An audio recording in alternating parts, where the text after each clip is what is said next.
छात्रों, आज हम समाजशास्त्र के अध्ययन के उपागम में प्रकार्यवाद का अध्ययन करेंगे। प्रकार्यवादी विचारधारा के संस्थापक अगस्त कोम्टे थे। अगस्त कोम्टे ने तो संपूर्ण समाजशास्त्र को प्रकार्यवादी विचारधारा के साथ बांध दिया।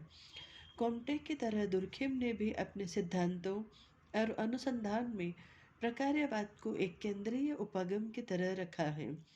आज प्रकार्यवादी उपागम का जो भी स्वरूप हमें समाजशास्त्र में देखने को मिलता है, उस पर मानवशास्त्रीय प्रकार्यवाद का बहुत बड़ा प्रभाव है। मानवशास्त्र का विकास भी यूरोप, एशिया और अफ्रीका में अलग अलग तरह से हुआ है। 19वीं शताब्दी के प्रारंभ से लेकर 20वीं शताब्दी के मध्य तक मानवशास्त्र का विकास उन यूरोपीय मिशनरियों और उपनिवेशियों प्रशंसकों के हाथ में था जिन्होंने आदिवासियों के संबंध में अपने संस्मरण लिखे थे। हमारे देश में रिजले, हट्टन आदि ऐसे ब्रिटिश अधिकारी थे जिन्होंने लोगों से जो कुछ सुना उसे लिखकर मानवशास्त्र को विकसित किया। आधुनिक मानवशास्त्र का उदय ऐसी परिस्थितियों में हुआ जब अनुसंधानकर्ता ने कठिन परिश्रम किया और विभिन्न संस्कृतियों में संपर्क स्थापित करने के लिए कठिन क्षेत्रीय कार्य के माध्यम से प्रमाणित सामग्री एकत्रित की। निश्चित रूप से मानवशास्त्र में क्षेत्रीय कार्य का प्रारंभ A.R. रेडक्लिफ ब्राउन और ब्रोनिस्लो मेलिनोस्की मानवशास्त्रीय अध्ययन में उच्च कोटि का कार्य किया है। वे प्रशांत महासागर में ट्रोबियन टापुओं में आदिवासियों के साथ वर्षों तक रहे, उनके सुख दुख के भागीदार रहे। दूसरी ओर रेडक्लिफ ब्राउन ने हमारे देश के दक्षिण भाग में अंडमान टापुओं में रहने वाले आदिवासियों का अध्ययन गहन क्षेत्रीय कार्य द्वारा किया। इन दोनों मानवशास्त्रियों ने दृढ़तापूर्वक कहा है कि हमें किसी समाज या संस्कृति का अध्ययन उसके समग्र या संपूर्ण रूप में ही करना चाहिए। यदि हम ट्रोबियन निवासी आदिवासियों की परिवार व्यवस्था का अध्ययन करते हैं तो हमें इस व्यवस्था को इन आदिवासियों के विवाह, नातेदारी, अर्थव्यवस्था आदि के साथ संपूर्ण समाज के साथ जोड़कर समझना चाहिए।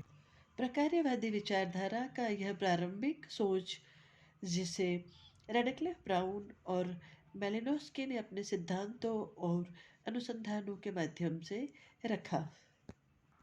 मानवशास्त्र में प्रकार्यात्मक विधि आने से पहले समाजशास्त्र में दुर्खिम ने इस अवधारणा को रखा। उन्होंने कहा था कि धर्म लोगों के मूल्यों का सारभाग है और इसी के कारण समाज की संबद्धता और निरंतरता बनी रहती है। अर्थात दुर्खिम ने धर्म का सार भाग मूल्यों के रूप में समाज की निरंतरता और संबद्धता के साथ जोड़ा है। यह प्रकार्यवाद का दृष्टांत है।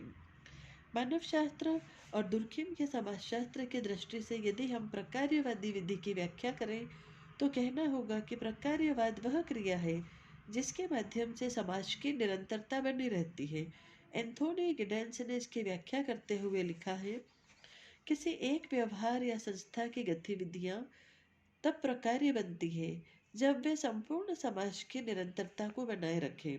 कोम्टे और दुर्खिम ने प्रकार्य का यही अर्थ लिया है। यदि हम शरीर के किसी अंग जैसे कि हार्ट का अध्ययन करें तब हमें यह बताना चाहिए कि हार्ट का संबंध शरीर के अन्य भागों के साथ क्या है। किसी भी शरीर की निरंतरता को बनाए रखने के लिए हार्ट का प्रकार्य शरीर के संपूर्ण भागों में रक्त संचार करना है। हार्ट का यह व्यवहार या उसकी गतिविधि प्रकार्य है। गिडेंस की प्रकार्य की व्याख्या दो तत्वों पर आधारित है। पहला तत्व तो समाज का रखरखाव, मेंटेनेंस है, और दूसरा उसकी सततता या निरंतरता बनाए रखना है। इस अर्थ में जब हम किसी सामाजिक इकाई या परिवार, विवाह, अर्थव्यवस्था, राजनीति आदि का अध्ययन करते हैं तब हमें यह देखना चाहिए कि इस इकाई द्वारा की जाने वाली गतिविधियां संपूर्ण समाज के रखरखाव और उसकी निरंतरता में क्या योगदान करती है। यही प्रकार्यवाद है। छात्रों, दुर्खिम, रेडक्लिफ ब्राउन और मेलिनोस्की ने प्रकार्यवाद की विचारधारा को समाजशास्त्र में एक उपागम की तरह स्थापित किया।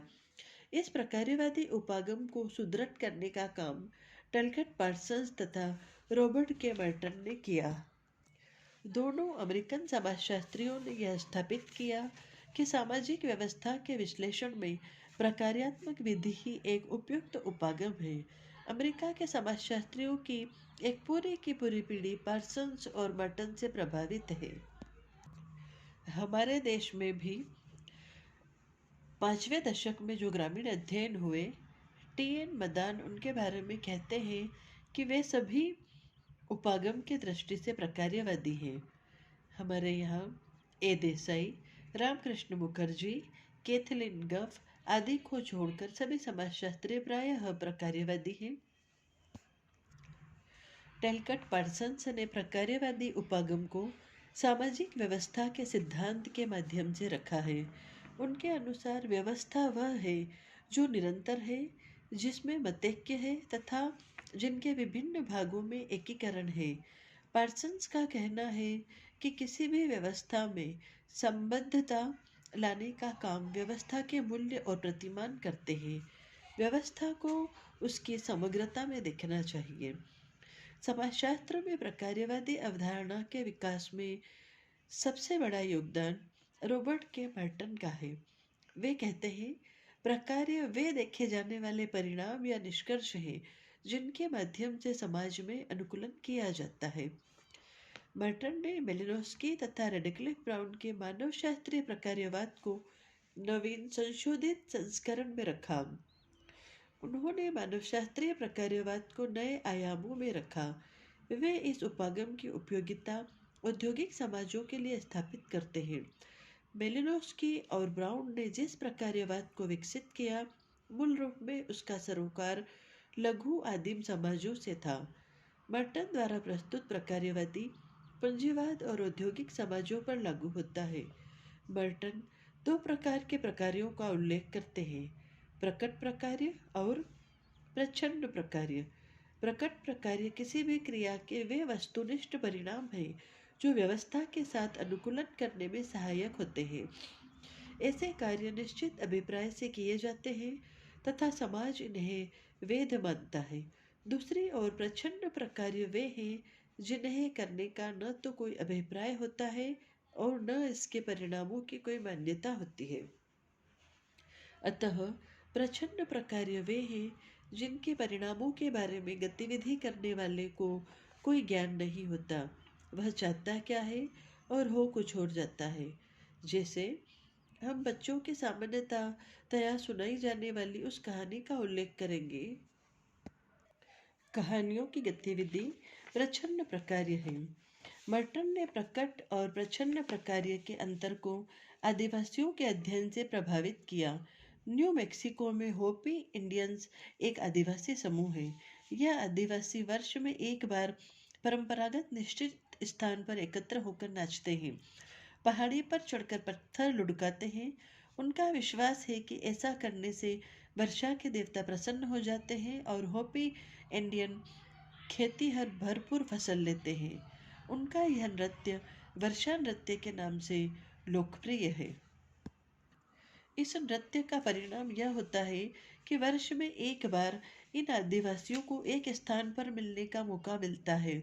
इस अवसर पर आयोजित मेले में वे वस्तु विनिमय करते हैं, शादी ब्याह के मसले तय करते हैं और आपसी मनमुटाव दूर करते हैं। यह सब प्रकार्य अपेक्षित नहीं थे पर हो जाते हैं, इसलिए इन्हें मर्टन प्रच्छन्न प्रकार्य कहते हैं। इन प्रच्छन्न प्रकार्यों द्वारा होपी इंडियन की सामाजिक संबद्धता भी बराबर विकसित होती है। प्रकट और प्रच्छन्न प्रकार्यों के अंतर को स्पष्ट करने का कार्य मर्टन ने किया है। उसके आगे उनकी एक और उपलब्धि है, उन्होंने प्रकार्य का अंतर दुष्कार्य से भी किया है। प्रकार्य जब समाज में व्यवस्था स्थापित करने की अपेक्षा प्रचलित व्यवस्था का विरोध करता है, उसे चुनौती देता है, तो यह दुष्प्रकार्य है। मद्यपान एक सीमित अर्थ में राज्य के राजस्व में वृद्धि कर सकता है, लेकिन जब यह आदत परिवार या समाज के शांत जीवन में दखल देती है तो यह दुष्प्रकार्य बन जाता है।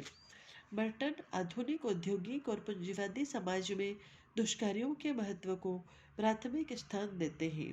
उनका कहना है कि आज जब सामाजिक व्यवस्था तीव्रता के साथ बदल रही है, प्रकार्य दुष्कार्य का स्वरूप लेते हैं। जैसे धर्म प्रकार्य है, यह समाज में संबद्धता स्थापित करता है, लेकिन सभी धर्मों की मूल भावना में समभाव होते हुए भी विभिन्न धर्मावलंबियों में संघर्ष होते हैं। इस प्रकार ये संघर्ष धर्म के दुष्प्रकार्य की तरह समाज में आए हैं। अमेरिका में कई दशकों तक प्रकार्यवाद एक लोकप्रिय उपागम की तरह समाजशास्त्र में काम आता रहा है। प्रकार्यात्मक उपागम निश्चित रूप से समाजशास्त्र में बहुत उपयोगी उपागम है। अमेरिका और एशिया के समाजशास्त्रियों में यह उपागम एक लंबी अवधि तक लोकप्रिय रहा। प्रकार्यवादी जब किसी सामाजिक इकाई या समाज के किसी भाग का अध्ययन करते हैं, तब उनका यह सिद्ध करने का प्रयास रहता है कि यह इकाई अपने प्रकारों द्वारा समाज को बनाए रखती है और उसे निरंतरता देती है।